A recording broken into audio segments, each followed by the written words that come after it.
তো হ্যালো সবাইকে সবাইকে ওয়েলকাম। আশা করছি তোমরা চ্যানেলের বাকি আইপিএল রিলেটেড ভিডিওগুলো দেখেছো। এটা একটা নতুন চ্যানেল স্পোর্টসের। এখন ক্রিকেট নিয়ে আলোচনা চলছে, নেক্সট ভিডিওগুলোতে কিন্তু ফুটবলে অ্যাড হবে। তো আজকে কিন্তু একটা ইন্টারেস্টিং ভিডিও নিয়ে এসেছি। এখনও যারা সাবস্ক্রাইব করোনি অবশ্যই কিন্তু নতুন চ্যানেল সাবস্ক্রাইবটা করে দিও। আজকের ভিডিও হচ্ছে আইপিএলের মোস্ট এক্সপেন্সিভ আনক্যাপড প্লেয়ার, যাদের ইন্ডিয়ার হয়ে ডেবিউ হয়নি বা বিদেশের কোনো টিমেরও থাকতে পারে লিস্টে, যাদের কিন্তু ডেবিউ হয়নি কিন্তু তারা কোটি কোটি টাকায় বিক্রি হয়েছিল। এবছর তো আমরা দেখেছি কার্তিক শর্মা আর প্রশান্ত ভীরকে সিএসকে মানে চেন্নাই সুপার কিংস কত বেশি টাকায় কিনেছে। শুধু তারাও নয়, নিজ নিজ টাইমে এরকম কিন্তু আরও বিভিন্ন প্লেয়ার রয়েছে যারা ইন্ডিয়াতে না খেলেই এতটাই টাকা কিন্তু আইপিএলের থ্রুতে ইনকাম করে নিয়েছিল।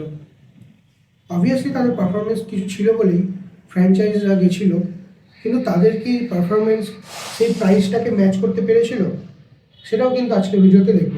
আর কোন বছর কোন প্লেয়ার হায়েস্ট বিট পায়, চলো টপ 10 আগে তোমাদেরকে শোনাই।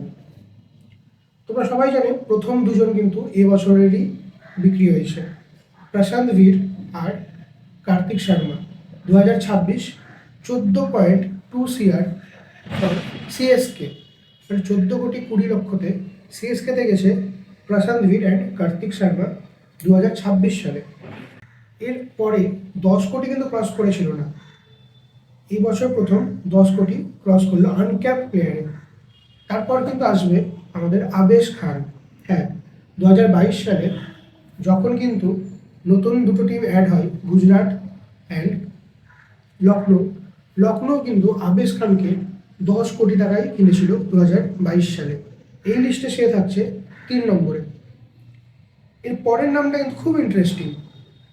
9.25 CR আবার সেই সিএসকে কিনেছিল কৃষ্ণাপ্পা গৌতমকে 2021 সালে।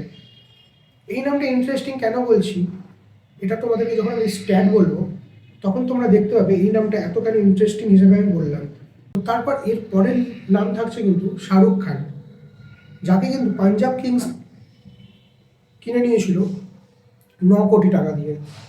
সালটা কিন্তু ছিল 2022। এটা কিন্তু ওই শাহরুখ খান না, বলিউড স্টার। কারণ অবভিয়াসলি তোমরা জানোই, জাস্ট একটু মজা করলাম, কিন্তু জোকসটা খুব বাজে ছিল জানি। তো আমাদের কিন্তু 5 নম্বর প্লেয়ার হিসেবে থাকবে শাহরুখ খান। 2022 সালে আবেশ খান আর শাহরুখ খান এরা কিন্তু মেগা অকশনে বিক্রি হয়েছিল। মেগা অকশনে আনক্যাপ প্লেয়ার এত বেশি টাকায় বিক্রি হওয়া এটা কিন্তু খুব ন্যাচারাল না, তার মানে তাদের মধ্যে পোটেনশিয়াল কিন্তু অবশ্যই দেখেছিল। পরবর্তী নাম রাহুল তেভাটিয়া। সালটা 2022, গুজরাট টাইটেন্স নতুন দল। 9 কোটি টাকা দিয়ে কিন্তু রাহুল তেভাটিয়াকে তুলে নিয়েছিল গুজরাট টাইটেন্স। এরপর আসছে কিন্তু proven performer Krunal Pandya, Mumbai Indians 2018 সাল। তার আগে অপূর্ব কিছু সিজন দিয়ে দিয়েছিল মুম্বাইয়ের হয়ে, তাই জন্যই কিন্তু 2018 সালের মেগা অকশনে সেই সময় ক্রুনাল পান্ডিয়া 8 কোটি 80 লক্ষ মানে 9 কোটি টাকায় বলা যেতে পারে বিক্রি হয়েছিল মুম্বাই ইন্ডিয়ান্সে। আর খুব স্বাভাবিক, পারফরমেন্স কিন্তু সেরকমই ছিল তার আগের বছরগুলোতে। পরের নামটা কিন্তু আবার ইন্টারেস্টিং, সেটা কিন্তু এবছরেরই জম্মু কাশ্মীরের ফাস্ট বোলার আকিব দার। হ্যাঁ, এই বছরের পারফরমেন্স আইপিএল স্ট্যাট কেমন হবে সবাই বলবে, তবে কিন্তু 8 নম্বরে জায়গা করে নেবে আকিব দার। 9 নম্বরে কিন্তু একটা ইন্টারেস্টিং নাম, যারা ওজি আইপিএল ফ্যান তারা এই নামটা কিন্তু অবশ্যই জানবে। নামটা হচ্ছে পাওয়ার নেগি। হ্যাঁ, মনে পড়ছে চেন্নাই সুপার কিংসে খেলতো, বাঁহাতি ব্যাটসম্যান, লেফট আর্ম স্পিন বল করতো। তাকে কিন্তু 2016 সালের অকশনে 8.5 কোটি টাকা দিয়ে কিনে নিয়েছিল দিল্লি ডেয়ার ডেভিলস। হ্যাঁ, এখন যে দিল্লি ক্যাপিটালস তখন কিন্তু ছিল দিল্লি ডেয়ার ডেভিলস 2016 সালে। আর লাস্ট নাম, এটা কিন্তু এই লিস্টে থাকবে, এটা কিন্তু আমিও ভাবিনি, সেটা হচ্ছে কিংস 11 পাঞ্জাবের বরুণ চক্রবর্তী। 2019 সাল 8.40 কোটি দিয়ে কিনে নিয়েছিল কিংস 11 পাঞ্জাবে বরুণ চক্রবর্তী। কিন্তু সেই বরুণ চক্রবর্তী আর এই ভারুণ চক্রবর্তীর মধ্যে আকাশ পাতাল তফাৎ। এই ছিল টপ 10। এর মধ্যে রাইলি মেরিডিথকেও কিন্তু 8 কোটি টাকায় কিনে নিয়েছিল 2021 সালে। টপ 10-এ পড়ছে না, তাই আমি অ্যাড করি। কিন্তু হাইয়েস্ট আনক্যাপড বিদেশি কিন্তু সে। এবার আসি তাদের পারফরমেন্স কেমন ছিল। সেই বছরগুলোতে এত টাকা দিয়ে কেনার পর তারা কি ভালো পারফর্ম করতে পেরেছিল, প্রাইসটাকে জাস্টিফাই করতে পেরেছিল, সেটা দেখব। হ্যাঁ, অবশ্যই টাকাটা একটা বিশাল প্রেশার কাজ করে, কিন্তু তাও একটা স্ট্যাট কী বলছে একটু দেখে নেব। প্লেয়ারের টাকার উপরে তাদের পারফরমেন্স কোনোদিনই ম্যাটার করে না, আর করা উচিতও না। এই দামগুলো যায় কিন্তু অবভিয়াসলি ডিমান্ড সাপ্লাইয়ের উপরে, অকশন ডাইনামিক্সের উপরে। প্রশান্ত রে, কার্তিক শর্মা সবার উপরে থাকছে, তো তাদেরকে কিন্তু আমি এখানে অ্যাড করতে পারবো না, কারণ তারা এই বছরেরই বিক্রি হয়েছে। পরবর্তী সময় বলবে তারা কেমন পারফর্ম করেছিল। তাদেরকে বাদ দিলে যদি আমি শুরু করি, 2022 সালের লখনৌ সুপার জায়ান্ট কিনেছিল আবেশ খানকে। সে বছর কিন্তু 10 কোটি টাকায় কিনেছিল। ম্যাচ খেলেছিল 13, উইকেট নিয়েছিল কিন্তু 20টা। ইয়েস, এই লিস্টের মধ্যে আমি যা দেখলাম, আবেশ খান কিন্তু বেস্ট পারফর্ম করেছে আনক্যাপড হিসেবে। এত হাই প্রাইস যাওয়ার পরও আবেশ খানের উইকেট ছিল 20টা। সেখানে কিন্তু ইকোনমি ছিল 8.23। টি20-তে 8.23 হওয়া ঠিকঠাক বলবো, তবে কিন্তু 20টা উইকেট খুব বেশি ম্যাটার করে, তাই কিন্তু এটা বেশ ভালো ছিল। তারপরের লিস্টে নাম ছিল কিন্তু 4 নম্বরে কৃষ্ণাপ্পা গৌতম। বলেছিলাম যে ইন্টারেস্টিং একটা নাম। কেন? ম্যাচ কিন্তু মাত্র খেলেছিল 4টা।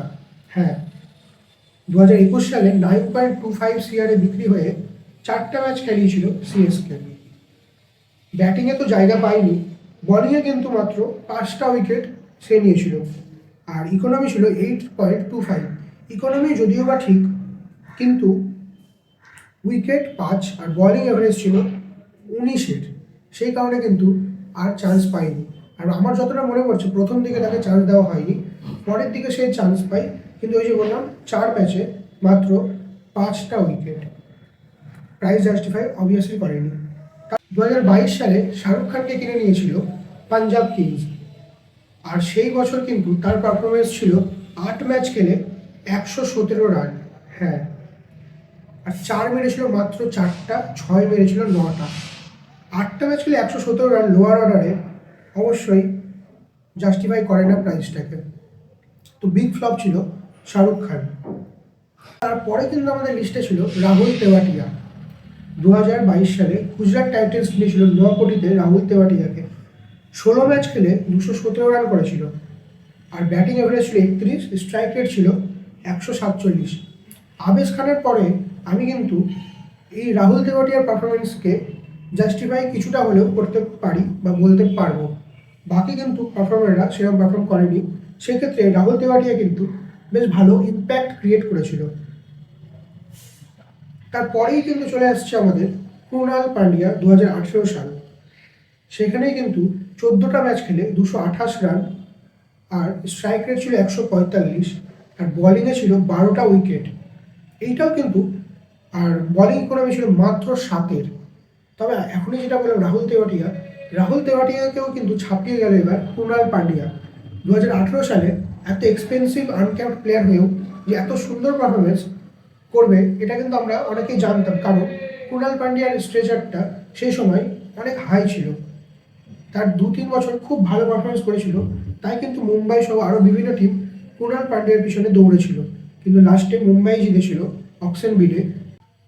আবেশ খান, ক্রুনাল পান্ডিয়া কিন্তু নিজের প্রাইস জাস্টিফাই করতে পারল।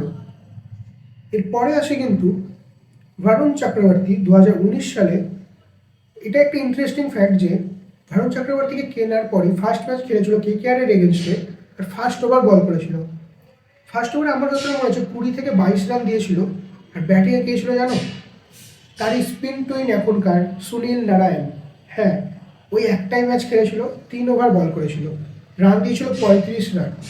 তারপর কিন্তু ইঞ্জুরির কারণে আর কনফিডেন্স লো হওয়ার কারণে সে পারফর্ম করতে পারেনি বা তাকে খেলানো হয়নি। তারপর তাকে রিলিজ করা হয়।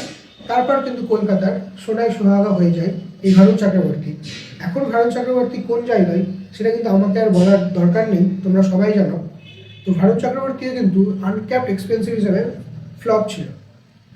এবং লাস্ট নাম কিন্তু চেন্নাই সুপার কিংসের খোঁজা পাওয়ার নেগি। হ্যাঁ, চেন্নাই সুপার কিংস তাকে খুঁজেছিল, তাকে খেলিয়েছিল, তুলে নিয়েছিল দিল্লি ডেয়ারডেভিলস। হ্যাঁ, তখনও দিল্লি ক্যাপিটালস হয়নি। তো দিল্লি ডেয়ারডেভিলস কিন্তু কিনে নিয়েছিল 8,50,00,000 আর খেলিয়েছিল 8টা ম্যাচ, রান করেছিল মাত্র 57 আর উইকেট পেয়েছিল মাত্র একটা। হ্যাঁ, বিগেস্ট ফ্লপ হিসাবে যদি বলা যায় তবে কিন্তু পাওয়ার নেগি ওয়ান অফ দেম।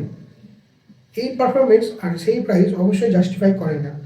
তো আমি তোমাদের আজকে কিন্তু শোনালাম টপ 10 পারফর্মার আনক্যাপড এক্সপেন্সিভ, যারা কিন্তু এত টাকায় বিক্রি হওয়ার পরও ফ্লপ গেছিল। তো এবার কিন্তু সবার চোখ থাকবে আকিব দার, কার্তিক শর্মা, প্রশান্ত ভিরের দিকে। এই তিনজন এবছর কি করবে সবাই তাদের দিকে তাকিয়ে থাকবে, কিন্তু হয়তো প্রাইসের চক্করে বা এত হাই প্রাইস যাওয়ার কারণে তারা নিজেদের খেলাটাকে খেলতে পারবে না।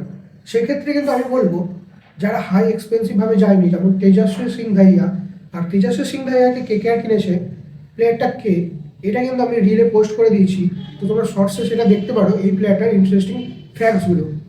সঙ্গে সালিল আরোরা, অশোক শর্মা, এই প্লেয়ারগুলো কিন্তু বেশ, মঙ্গেশ যাদব 5 কোটিতে আরসিবি কিনেছে, এই প্লেয়ারগুলো কিন্তু এবার ভালো পারফর্ম করতে পারবে বলে আমার মনে হয়। তো একটা প্রাইসের যে প্রেশার থাকে তাদের মধ্যে হয়তো একটু কম থাকবে, তো তাদের প্রাইসটাকে অবশ্যই কখনো জাস্টিফাই করে না পারফরমেন্সে, কিন্তু অকশন ডাইনামিক্স কিছু করার নেই। আর এরকম কিন্তু ইন্টারেস্টিং ভিডিও দেখতে অবশ্যই তোমরা সাবস্ক্রাইব করে নিও আমার নতুন চ্যানেলটাকে। তোমরা কিন্তু ভিডিও দেখছো কিন্তু সাবস্ক্রাইব করছো না, ফ্রি তো করে নাও।